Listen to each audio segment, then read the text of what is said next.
everyone, and welcome back to the channel. The big hallmark of Biden's ATF has been an absolutely overzealous application of zero-tolerance policies for paperwork errors. I've covered at least half a dozen cases of the ATF rolling up on gun dealers for messy handwriting or missing a digit on a form, and next thing you know, they're having their license revoked. A clerical error that once upon a time would have simply gotten you a warning and a demand to correct it is now a career-ending offense that gets FFLs branded as rogue gun dealers, even over something as small and tedious as getting the date wrong or forgetting to cross a T, which every person watching this video has done at least once in their life. Documents show that in the last 6 months of 2021, before the new zero-tolerance policies, the ATF only revoked 5 licenses. In 2022, they revoked 88. And in 2023, that number almost doubled to 157. Because if you can't ban guns, the next best option is to make it harder for people to buy and sell them. Enter the Firearm Act, introduced by Senator Joni Ernst of Iowa, aka the Fighting Irrational Regulatory Enforcement to Avert Retailers' Misfortune Act, because lawmakers need to come up with something to fit their cool acronyms.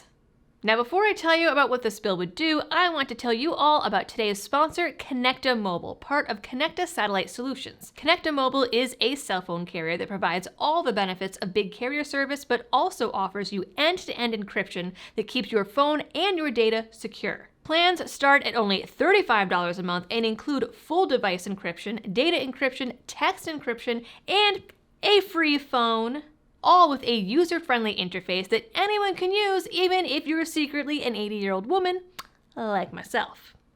Good genes. To make the switch from your big government-loving carrier and keep your data private, use my link down in the description. Back to the bill. This bill would allow FFLs to self-report any violations and give them the opportunity to fix those errors before the ATF's ban hammer comes slamming down. It also would require the ATF to work with FFLs on violations in order to help prevent any violations in the future, and would clarify that willful violations need to actually be proven that they were voluntary, intentional, and on purpose, because the government loves semantics and the ATF is an expert on making up definitions for words that already had a pretty clear meaning before they came along. The bill would exclude previous conduct, so the ATF can't roll up and say you missed a digit on this form 5 years ago, and sure, we said it was okay before, but it isn't now, as that's also one that they've been pulling. And finally, it would set up a process for judicial review, because right now, there isn't any. Right now, how it works is the ATF shows up, points a gun at your kid, and tells you to sign a paper revoking your license, or else. I mean, they literally did that to a guy and his 13-year-old kid last year. I covered it right here. Rep. Daryl Issa. That's being challenged by Steve. Oh, wow. He looks like a douchebag. He looks shady. He looks like a used car salesman. But you know what? This is a good bill, so I'll take it. Rep. Daryl Issa of California, surprisingly, filed the companion bill in the House and hit the nail on the head in a statement.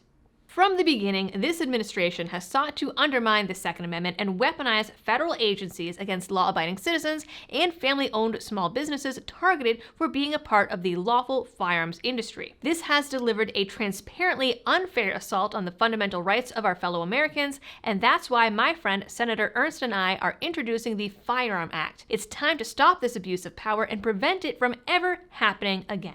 Of course, it passing would rely on Democrats going against abusing power for political gain and furthering agendas, which is unlikely, because it's kind of what they've been doing for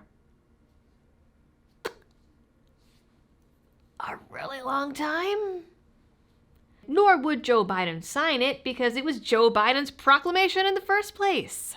Great how that works. Though there is a possibility it gets held up until after the election or reintroduced next year, so it might not be totally dead on arrival. Maybe. Either way, I think the sponsors deserve a cookie. It's certainly a bill more likely to be seen as reasonable by anti-gunners who at least claim to subscribe to keeping government power in check and being against the abuse of law enforcement powers. Kinda fits in that bill there.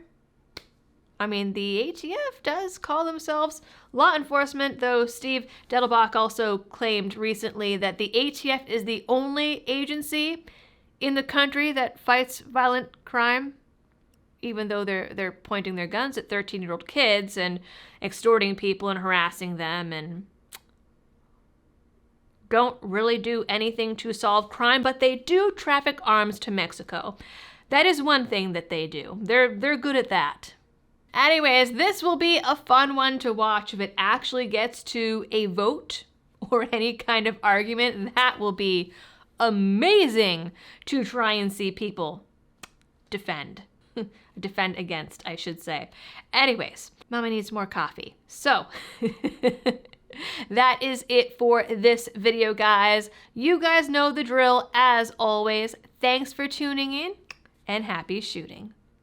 Oh, he doesn't look as bad when it's not his political photo. Issa.